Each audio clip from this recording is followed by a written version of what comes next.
Lepas tu yang ketiga tuan-tuan, kata Ibnu Hajar Asqalani, sifat wali Allah yang ketiga ialah ilmunya. Dari segi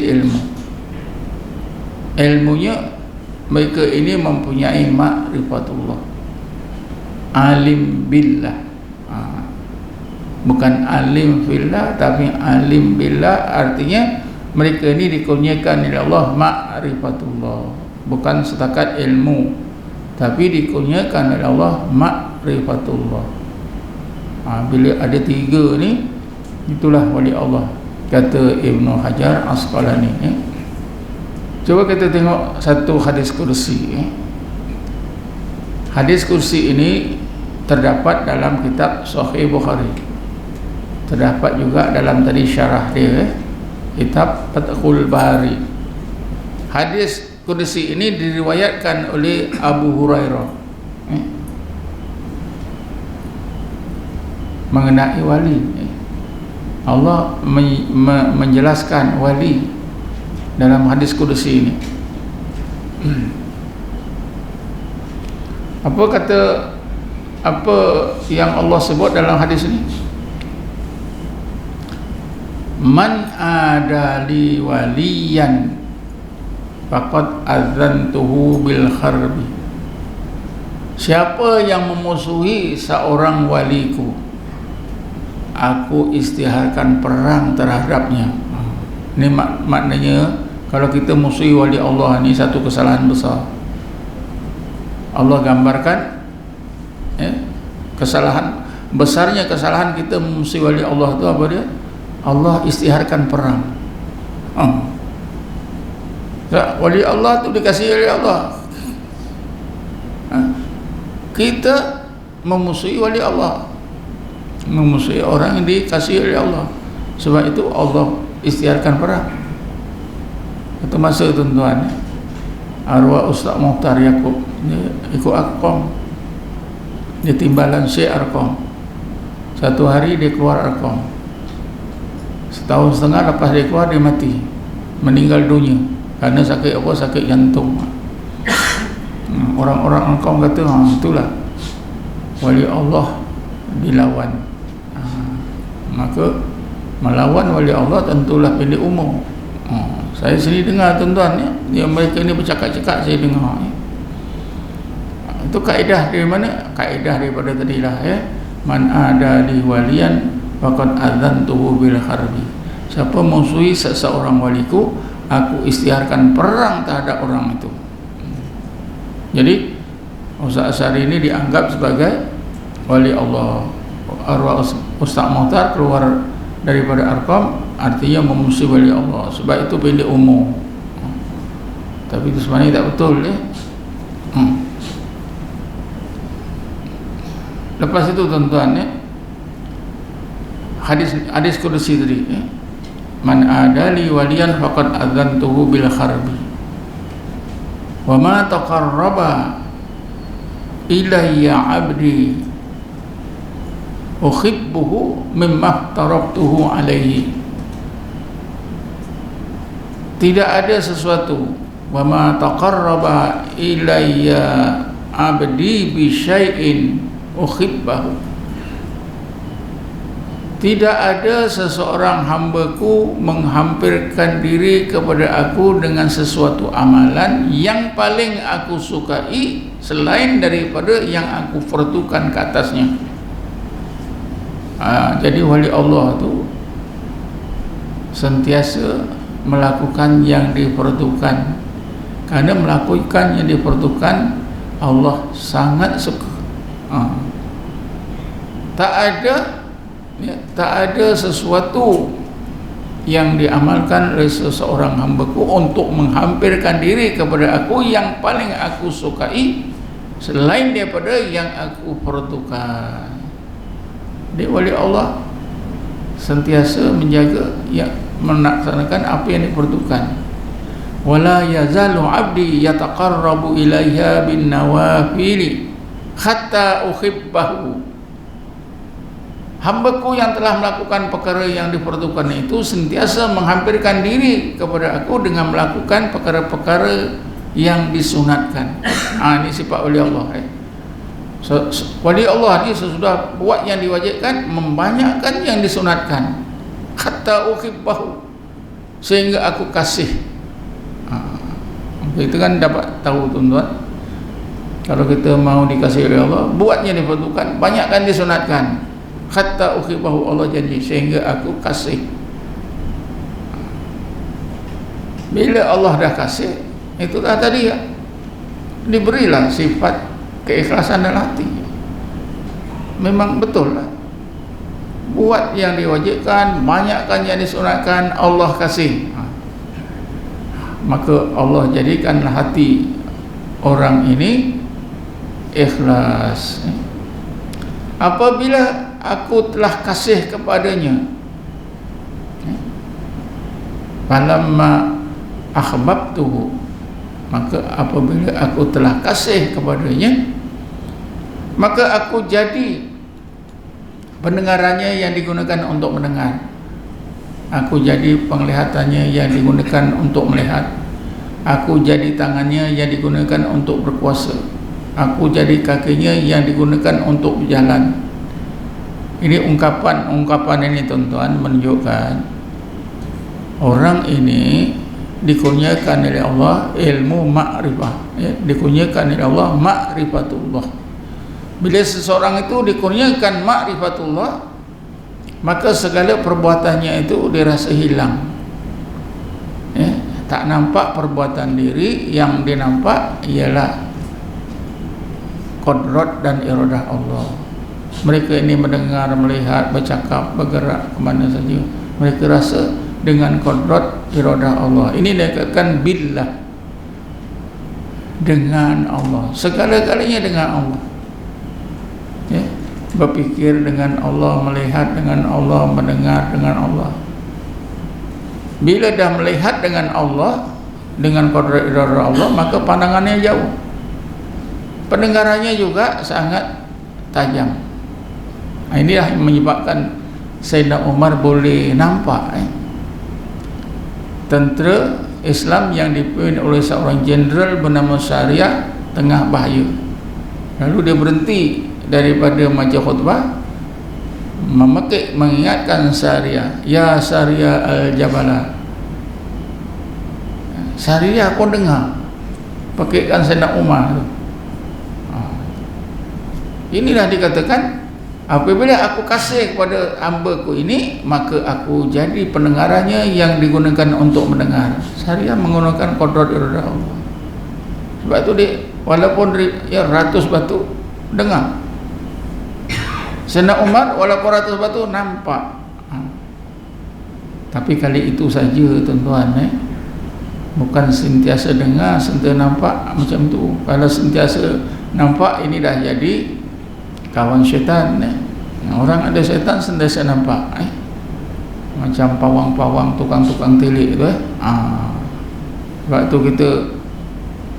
kita dapati pawang-pawang tu dia boleh tahu kerana ada syaitannya yang membantu, ada qarin dia, ada sahib dia. Aku jadi pandangan, aku jadi penglihatannya yang digunakan untuk melihat. Ini artinya apa tadi? Orang itu telah disampaikan, dikurniakan oleh Allah ma'rifatullah, segala perbuatannya itu dirasakan hilang. Yang dirasakan ialah qudrat dan iradah Allah semata-mata. Aku jadi tangannya yang digunakan untuk berkuasa, artinya dia pun lemah, tak ada kuasa.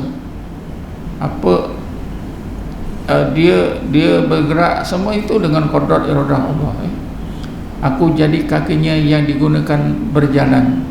Ini semua ungkapan ini tu bermaksud apa dia? Orang ini telah dikurniakan oleh Allah ma'rifatullah, sehingga panaklah perbuatan diri, hilang perbuatan diri, yang dirasa hanyalah qudrat dan iradah Allah semata-mata. Hamba-Ku seperti ini, bila meminta aku akan kurniakan. Inilah doa wali-wali Allah itu makbul. Hamba-Ku seperti ini, bila meminta sesuatu aku akan kurniakan. Bila minta perlindungan, maka aku akan lindungi. Maka timbullah soalan, dalam dunia ni wali-wali berdoa, berdoa, ya Allah, menangkanlah orang-orang Islam, hancurkanlah musuh-musuh Islam di masjid, di mana-mana wali Allah ni berdoa. Tapi Islam yang semakin hancur, makin lemah, orang kafir makin kuat, Israel semakin sombong, makin kuat ni. Orang Palestin semakin hancur. Ini macam mana tuan-tuan? Ada jawapannya. Ibnu Athaillah pun dah jawab. Kalau kita baca kitab Hikam tu mula-mula tadi, mula-mula sana, hikmah-hikmah yang mula-mula di depan-depan, muka depan. Apa kata Ibnu Athaillah? Sawabikul himami la tukhriku suwaral aqdar. Macam mana pun kehendak, cita-cita, kemahuan para wali, para nabi dan rasul, orang-orang yang hampir kepada Allah, takkan dapat mengalahkan takdir. Memang dah berdoa, wali-wali Allah berdoa, itu kewajipan mereka, minta selamat, minta orang Islam menang. Tapi orang Islam tetap kalah, tetap dianiaya. Apa jawapannya? Takkanlah doa wali-wali ini dapat mengalahkan ketentuan takdir. Kita ni kan berlapis-lapis tuan-tuan. Nanti jangan pula salah faham lalu kita tak percaya. Mana ada wali? Allah janji kalau minta diberi. Ini wali-wali dah minta ya doa, tak dikabulkan pun. Jawapannya kehendak para wali, doa para wali takkanlah dapat mengalahkan ketentuan takdir Allah. Jadi kita wajiblah percaya itu sudah ditakdirkan. Nabi Muhammad sendiri pun berdoa supaya dimenangkan, tapi perang kalah. Dalam perang Badar Nabi minta dimenangkan, menang. Tapi selepas itu perang Uhud kalah, banyak kali kalah. Pula dalam perang Khandaq lagi teruk, tentera Quraisy datang ke Madinah mengepung 3,000. Nabi dan orang Islam bertahan, terkapai-kapai, lemah. Sebab itulah disebut dalam Quran keadaan Nabi dan orang Islam masa perang Khandaq ni, perang Ahzab atau perang Khandaq. Bismillahirrahmanirrahim. Hunalika tuliyal mu'minuna wa zilzilu zilzalan syadida hatta yaqula rasulu walladzina amanu ma'hu mata nasrullah ala inna nasrallahi qarib. Pada masa itu tuan-tuan, kota Madinah dikepung oleh 3,000 tentera Quraisy dan sekutunya, tentera Ahzab. Nabi dengan tentera Islam sangat lemah. Jadi Nabi dan orang-orang Islam menyangkalah habislah kita, habislah kita dihancurkan oleh tentera kafir Quraisy. Digambarkan oleh Allah, hunalika tuliyal mu'minuna. Ketika itulah Allah uji orang-orang beriman. Wa zulzilu zilzalan syadidah, digoncangkan iman, perasaan, sekuat-kuatnya. Habislah kita, matilah kita. Kalau tentera Quraisy tawan saja Madinah, habis. Anda zulzilu zilzalan syadidah, goncang sekuat-kuatnya. Tuan-tuan bayangkanlah, goncang sekuat-kuatnya. Allah goncangkan iman orang-orang Islam sekuat-kuatnya. Hatta yaqulur rasulu, sehingga Rasul bercakap, walladzina amanu ma'hu, Orang-orang beriman beserta Rasulullah pun bercakap. Apa cakap-cakap? Mata nasrullah, bilalah pertolongan Allah, kemenangan yang Allah janjikan ni tak datang-datang. Lalu Allah jawab di akhir ayat ini, ala ketahuilah inna nasrallahi qarib, ketahuilah kemenangan yang Allah janjikan itu sangat hampir. Qarib, sangat hampir. Kata sangat hampir itu tuan-tuan, berapa tahun? 3 tahun. Pasal apa? Perang Ahzab ni pada tahun 5 Hijrah. Nabi dan tentera Islam dapat menawan kota Mekah pada tahun 8 Hijrah. 8 tahun. 3 tahun. Qarib. Qarib itu sangat hampir. Kita fikir besok pagi. Tak ada, 3 tahun.